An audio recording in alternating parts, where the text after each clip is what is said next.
time of the day, class. I'm sure all of you have gotten pretty bored of your social distancing and being stuck in your home with your parents or guardians and probably siblings. Well, we can't actually travel. We will be taking a field trip today. Bonjour, classe. Nous allons sur excursion. Nous irons au Musée de la Musique à Paris. Le musée est vraiment grand et ils ont beaucoup d'instruments dans leur collection. Le Musée de la Musique est une part de la Philharmonie de Paris. Je suis très contente de partir dans cette excursion avec toi. Je suis désolé. I had a frog in my throat. So, to get to the Musée de la Musique, simply open up the link in the description of this video and on Google Classroom. Before we do that, also open up the assignment that goes along with this video. If I were you, I'd do the assignment while also doing the tour because that's how I designed the assignment. You'd only be wasting your time if you didn't. The assignment is going to ask you to answer questions from the text blurbs that this website shows and do some scavenger hunt in the parts where you get to walk around the museum. So now go click on the link. You should be on this page. This virtual tour is divided into 5 large sections revolving around different eras of music. Each section begins with like a Google Street View sort of thing of that exhibit. You can click and drag the camera to look around and click on a spot to move to it.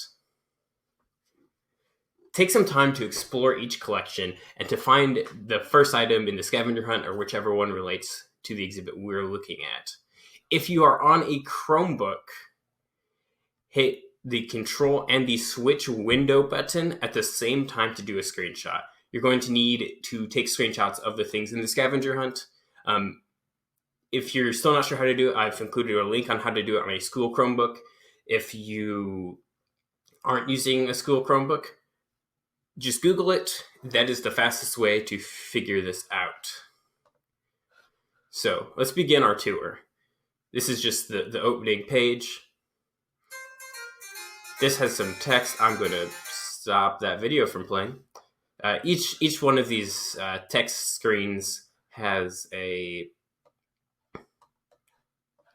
little thing that goes with it to talk about it. This one essentially just says all the things I already said about the things that they have and how the museum is set up. So we start with the 17th century. 17th century is pretty old. That means these instruments are from the 1600s. So remember, when we're talking centuries, you take whatever year it is and add 1 century. So we are currently in the 21st century, despite it only being 2000 something, right?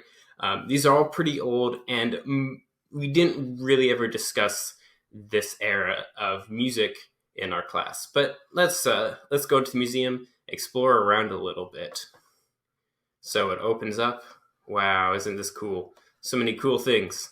I really like this harpsichord right here. Like, look at all this cool artwork that's on it.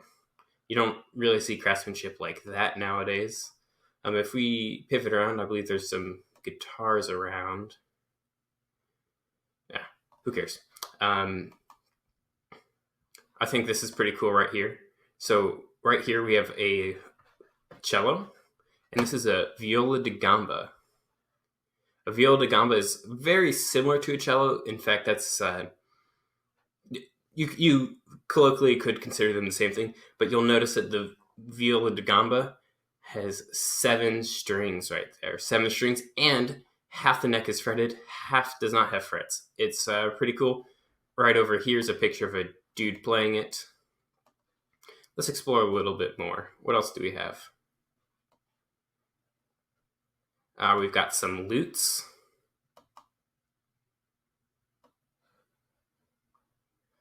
More lutes. Lutes were very popular around this time. So it makes sense that there are a lot of lutes. Oh no, where am I? Oh, here we have, they talk about these in one of the text blurbs coming up. So pretty cool. I won't go into context on what they are right now because I don't want to spoil it. Let's see how far we can go. Ooh, yes, my favorite, a wall.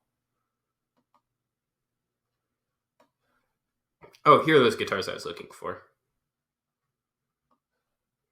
They look really small compared to modern day guitars. Most of these exhibits have guitars in them, so we'll really get to see the evolution of the guitar. Here's more viol de gambas. Even more, and you can see viol de gambas come in a whole bunch of different sizes. Over here we have bassoons. An instrument I don't think we teach at Stewart, but it's a really cool instrument. I liked it. There were 5 buttons for just one of your thumbs. It's pretty hard to play, but I like it. Let's move on. We've done a quick look through of everything there. Be sure to take your time, really, really soak in the Parisian atmosphere. Here we have a cornet. It looks kind of crazy. Be sure to read about it. Pausing there. So we have, this is called the arch lute. If you're observant, you might have seen it earlier while we were taking a walk around the exhibit. They really like this arch lute, so they have a lot of pictures of it. Here's a guitar, but it's a different kind of guitar. Be sure to read about that. More about that same guitar. They really do like that guitar. Here they're talking about I guess those weren't bassoons. They're a cool type of recorder. They're not...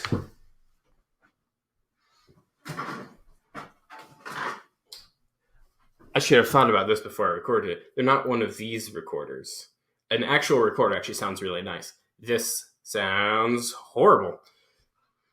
And no, I'm not going to play it. Here are those things I said that they talk about later. I think they're kind of cool. Also, just appreciate that artwork. Great. Moving into the 18th century, music of the Enlightenment.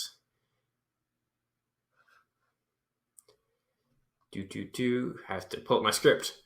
All right, so we've looked through all of those blurbs, looked through that last exhibit. So now we're moving on to the 18th century, and this means the 1700s. Remember, you add 1 to whatever those first 2 numbers are.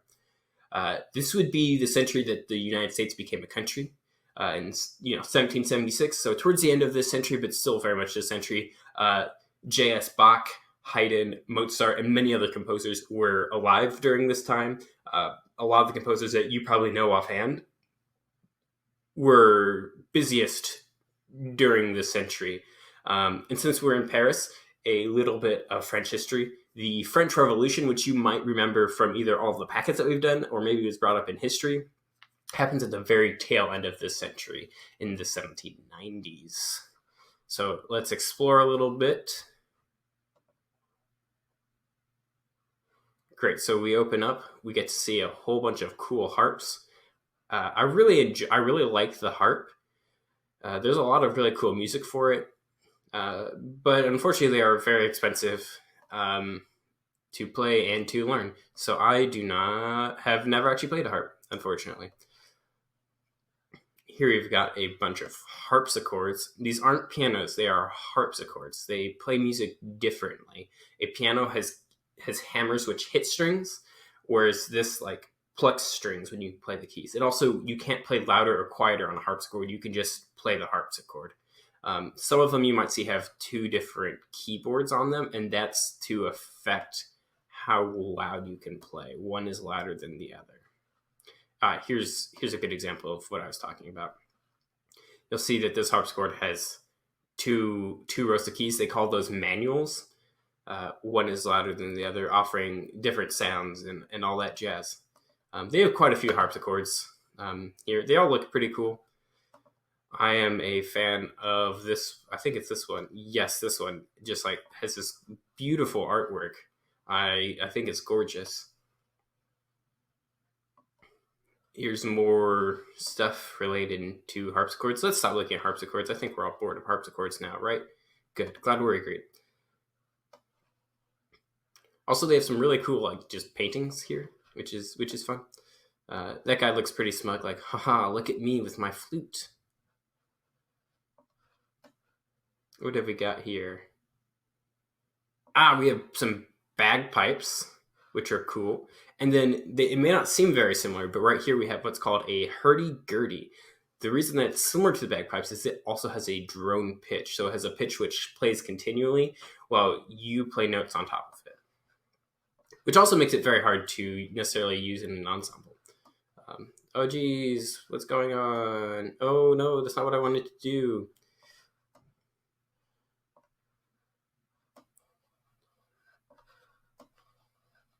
Slowly turn around. Great. You can see through all these other cases right there. We've got another hurdy-gurdy. Yes, hurdy-gurdy is its real name. I don't know, make a meme of it or something. Right here, we've got some lutes. Will it let me go there? It will not let me go there.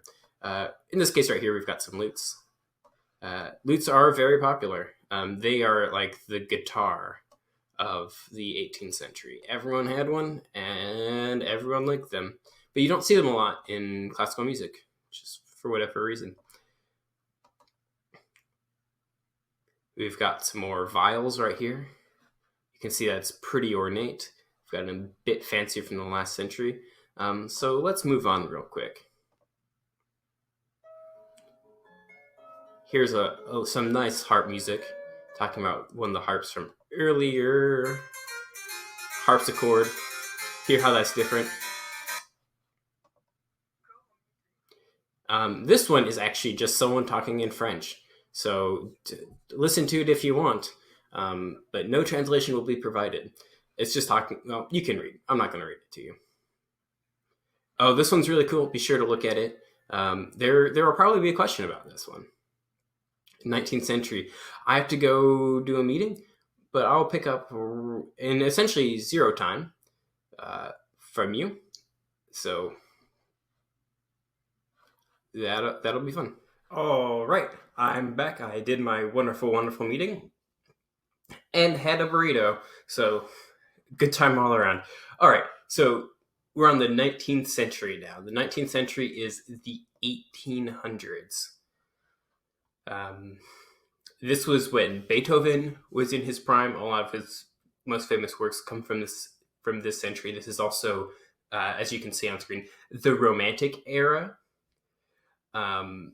This is when a lot of the most famous symphonies were written. A lot of those later composers that we had just started talking about in the packets happened during the 18th century. The next room that we see also has probably my favorite thing in the entire world in it. So let's get moving. Oh, we can already see my favorite thing. So right away, you can kind of see this collection is a little bit smaller. We have a whole bunch of pianos as the camera slowly pans.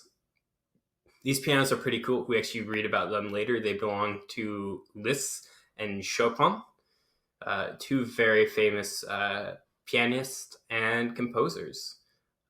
Over here, we can see pretty much a collection of everything that was in the orchestra at the time. We have our violin, viola, cello, bass. We have actually a bassoon, timpani, whole bunch of brass. We have trombones, which were actually first used by Beethoven in Symphony Number 5. Let's see what's around us. We have some really weird violins. Look at that bad boy. Or this double-sided, like it's not quite a Darth Maul lightsaber, but Darth Maul violin, but it's really weird, and I do not know how you would even use that. Oh, nope, that's not what I meant to do. No, go back. Great, and we're back in our room. Let's go over and look at my favorite thing in the world. The octobass. Now, you might think it just looks like a really weird bass, but it's 3.5 meters tall. But since I'm an American, I don't particularly know how big that is, but it's 10 feet or more. It's really big. You have to stand on this little platform right here, and then you bow across the strings. You notice there's only 3 of them. And then you pull these levers to put fingers down up here. It is so big you can't actually reach and put those fingers down. It's pretty cool. I really like it. Let's move on. Let's go over here. Sorry for the obnoxious sound effects. We have more stuff, more orchestra stuff. Nice, fun harp. That is not as far as I wanted to go. We have more pianos. And also just this massive, no, go up. This massive photo. Like, that's a grand piano, and that photo is, that painting is ginormous. Unfortunately, this exhibit's a bit smaller. I wish that this section were bigger, because this is really the era of music that I particularly enjoy. Yes, more violins. Isn't that wonderful? We're going to move on. They have a whole bunch of stuff about the octave bass, so, go ahead and stop that. They're talking about that really weird violin. It's actually a viola. It's translated as an alto in here instead of as a viola. That's just a fluke of how they speak in French. Chopin's piano. Good old Stradivarius violin. Saxophone. We also have a saxophone, which was invented during this time. The saxophone is not as old as the violin or most of the other instruments that it tends to hang out with. Great, we're going to be moving on to the 20th century. So this was the last century. Most of the stuff in this collection is from the later part of the century. I find that this room is kind of boring, because it kind of just looks like a furniture store to me. We have a whole lot of wood and pianos, keyboards, more accurately, that do weird things. But it's kind of fun to think about how, like, all of these knobs and all of that, none of it is as powerful as the keyboard that we had in the classroom. That is a more powerful and, albeit functional, instrument than a lot of these things are. This is another huge thing. It is called an instrument, but I do not particularly know how you would play it. It has a fun reel-to-reel player. So back in the day, they would have tapes. You've probably seen like the cassette tape, how it has the two spools. This would be a much larger. Essentially, it's the same exact thing, just much, much larger. So if you think about like cutting film, or like cutting a movie, cutting something out, it's because you would actually physically be cutting the medium. Just some fun history. This is also a pretty small exhibit. Feel free to still explore it. And let's move on. Here's more about the big thing that they talked about. They go into actual detail about what it is. Here they're talking about the theremin. The theremin's pretty cool. Be sure to read about it. World music instruments. So this isn't from a specific era of music. This is from all over the world. It's kind of just a hodgepodge of non-Western music, which is really great. We don't get to talk about it a lot, and I wish we got more opportunity to. So we have a whole bunch of instruments from all over the world. And I will not show how little I know about these instruments by just kind of looking at them and letting you read about them later. I have played some of these. I've played one of these before. I played one of those. This right here is called an erhu. It's essentially considered a Chinese violin, even though it's not particularly accurate. And it's sort of demeaning to that instrument because it has a long tradition. This room is also really weird. Like, you can see what's next to you underneath you for some reason. We have a whole bunch of cool instruments here. We've got steel drums over in this corner. I don't know why they have so many steel drums, but boy, do they have a lot of steel drums. Steel drums are that kind of the most iconic use of a steel drum is in The Little Mermaid. Do do do do do do do do do. That's played on a steel drum. That's where you get that sound. I would imagine this is a Javanese gamelan. I've got some good old sitars over here, and I'm just gonna keep moving on for our field trip. And then it goes into a lot of detail about a lot of these, so be sure to read up on these. Yeah, that concludes the field trip part of our field trip. Well, that was fun. I hope that you enjoyed our field trip today. My favorite thing was definitely the octavase. I really look forward to seeing what your favorite things are. And as always, if you have any questions, feel free to email me, reach out, and I will try my best to answer your questions. Hope you have a lovely rest of your day, and see you in the next video.